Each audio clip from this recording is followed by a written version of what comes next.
Good morning, good evening, good afternoon, and remember, Context is Everything Media Network, founder and CEO John Michael is reading a textbook, cover to cover.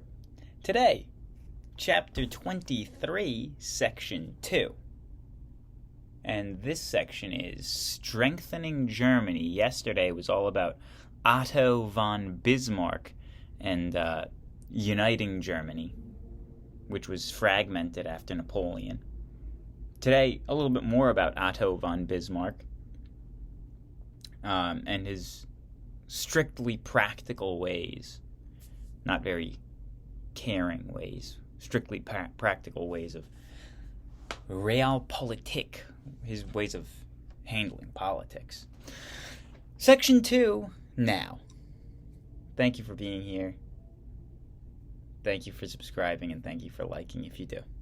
Section 2, 23, chapter, Strengthening Germany, setting the scene. Let's get started.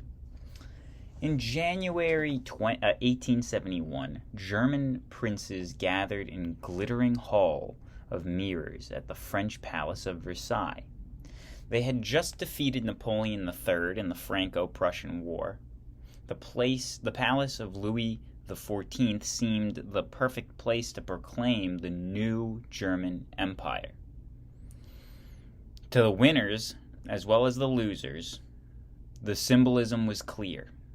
French domination of Europe, dating from the age of Louis XIV, had ended. Germany, headed by William I and his Chancellor, Otto von Bismarck, was now the dominant power in Europe. The German industrial giant, the first heading of today's reading. The German industrial giant. In the aftermath of the unification, the German Empire emerged as an industrial giant in the European continent. By the late 1800s, German chemical and electrical industries were setting the standard worldwide. What do they call the cars? Something about the driving machine? Ultimate driving machine. German shipping was second only to Britain's among the European powers. Economic progress. Germany, like Great Britain, possessed several of the factors that made industrialization possible. Germany's spectacular growth was due in part to the ample iron and coal resources they had, the basic ingredients for industrial development. A disciplined and educated workforce also helped the economy, and a rapidly growing population from 41 million in 1871 to 67 million in 1914 provided a huge home market along with larger supply of industrial workers. The new nation also benefited from earlier progress. During 1850s and 1860s, Germans had founded large companies and built many railroads. The House of Krupp, K-R-U-P-P, boomed after 1871. It became an enormous industrial complex that produced steel and weapons for the world market. Between 1871 and 1914, the business tycoon August Thyssen built a small steel factory of 70 workers into a giant empire with 50,000 employees. Can you believe that? That's a big boom. Here's a picture of a giant cannon that was built in Germany. If you see the people over there, they're smaller. And then you see the cannon, quite large, kind of scary. I bet that could cause a good amount of destruction. But now we have remote-controlled planes that do that, so we don't have to worry about it. Science, government, and industry. German industrialists were the first to see the value of applied science in developing new products such as synthetic chemicals and dyes. They supported research and development in the universities and hired trained scientists to solve technological problems in their factories. The German government promoted economic development. After 1871, it issued a single currency for Germany, reorganizing the banking system and coordinating railroads built by various German states. When worldwide depression hit in the late 1800s, Germany raised tariffs to protect home industries from foreign competition. The leaders of new German Empire were determined to maintain economic strength as well as military power. The Iron Chancellor. New heading. The Iron Chancellor. As Chancellor of the new German Empire, Bismarck, who lived from 1815 to 1898, Bismarck pursued several foreign policy goals. He wanted to keep France weak and isolated while building strong links with Austria and Russia. He respected British naval power, but did not seek to compete in that arena. "Water rats," he said, "do not fight with land rats."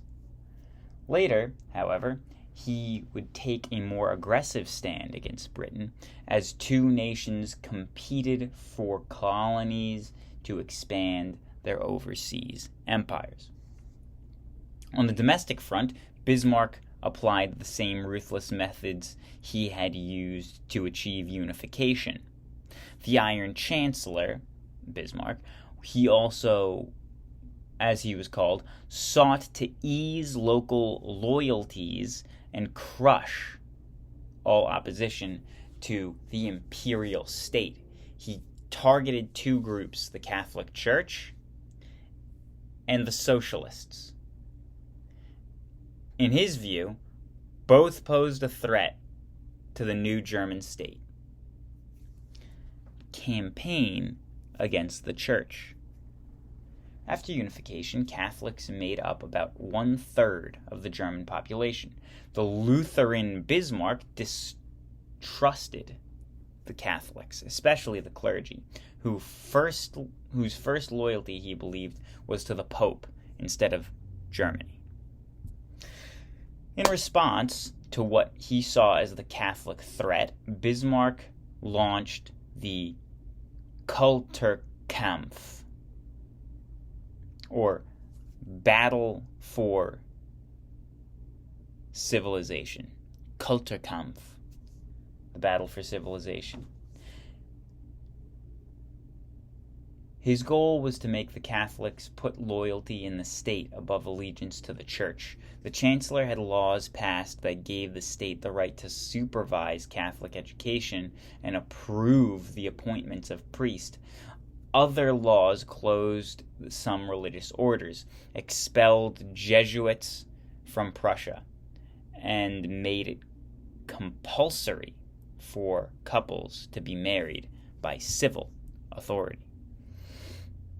Bismarck's move against the Catholic Church backfired. The faithful rallied behind the Church, and the Catholic Center Party gained strength in the Reichstag, which is like the higher office of government that's basically just controlled by the emperor or whatever William I is title-wise. And then there was like a lower tier that was by vote of the male population, but anything that they voted upon could be vetoed by the Reichstag, which is the higher echelon of government in terms of like an assembly. The Chancellor had laws passed that gave strength to supervise. Okay, I said that already. Reichstag. A realist, Bismarck saw his mistake and worked to make peace with the Church. Campaign against the Socialists. Bismarck saw a threat in the new German Empire and the growing power of socialism. By the late 1700s, German Marxists had organized the Social Democratic Party, which called for parliamentary democracy and laws to improve conditions for the working class. Bismarck feared that socialists would undermine the loyalty of German workers and turn them towards revolution. He had laws passed that dissolved socialist groups, shut down their newspapers, and banned their meetings. Once again, repression backfired. Workers were unified in support of the socialist cause. That's generally how it works. It's like when you tell a child, you can't do this. They're going to be like, why? I want to do that now. Just like when he says, stop being socialists. More people were like, these socialists, what about them? Let's listen. Bismarck then changed course. He set out to woo workers away from socialism by sponsoring laws to protect them. Bismarck made it clear that the realpolitik influenced social reform as well as foreign policy. Realpolitik meaning strictly practical politics, which can be pretty heartless. Give the working man the right to work as long as he is healthy. Assure him care when he is sick, and maintenance when he is old. Then the socialists will sing their sirens' songs in vain, and the working man will cease the throng of their banner. Otto von Bismarck, quoted in Economic Development of Europe by a good name here, Ogg, O-G-G, and Sharp. By the 1900s, Germans had health and accident insurance as well as old age insurance to provide retirement benefits. Thus, under Bismarck, Germany was a pioneer in social reform. Its system of economic safeguards became the model for other European nations. Bismarck's plan was only partly successful. Although workers benefited from his measures, they did not abandon socialism. In fact, the Social Democratic Party continued to grow in strength. By 1912, it had more seats at the Reichstag than were held by any other party. Yet Bismarck's program showed that conditions for workers would be improved without upheaval of revolution. Later, Germany and other European nations would build on Bismarck's social policy, greatly increasing the government's role in providing for the needs of its citizens. And we're nearing the end of our time today. Thank you for watching if you've made it this far. Thank you for watching if you didn't make it this far, but I can't really say that to you. Thank you if you're putting this on for your dog while you're away. Thank you, little dog. I appreciate your time and your energy as well. Kaiser William II. New heading and final heading. In 1888, William II succeeded his grandfather as Kaiser. The new emperor was supremely confident of his abilities and wished to put his own stamp on Germany. In 1890, he shocked Europe by asking the dominating Bismarck to resign. There is only one master of the Reich, he said, and that is I. That's William II to his grandfather. William II seriously believed that his right to rule came from God. He expressed his view when he said, "My grandfather considered that the office of king was a task that God had assigned to him. That which he thought I also think. Those who wish to aid me in that task, I welcome with all my heart. Those who oppose me in this work, I shall crush." William II, quoted in Europe since 1815 by Hazen, Hazen. Not surprisingly, William resented efforts to introduce domestic reforms. At the same time, his government provided services from the programs of social welfare or programs to help certain groups of people to cheap transportation and electricity. An excellent system of public schools begun under Bismarck taught students obedience to the emperor, along with reading, writing, and mathematics. Clearly, it worked. They got pretty wound up by their leadership later on. Like his grandfather, William II lavished funds on the German military machine, already the most powerful in Europe. He also launched the ambitious campaign to expand German navy and win an overseas empire to rival those of Britain and France. You will read in later chapters how William's nationalism and aggressive militarism helped increase tensions on the eve of World War I.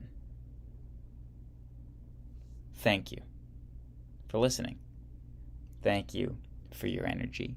Thank you for your time. I hope you enjoy the weather. I hope that the little dog who's listening as well has a wonderful day. God bless, and goodbye.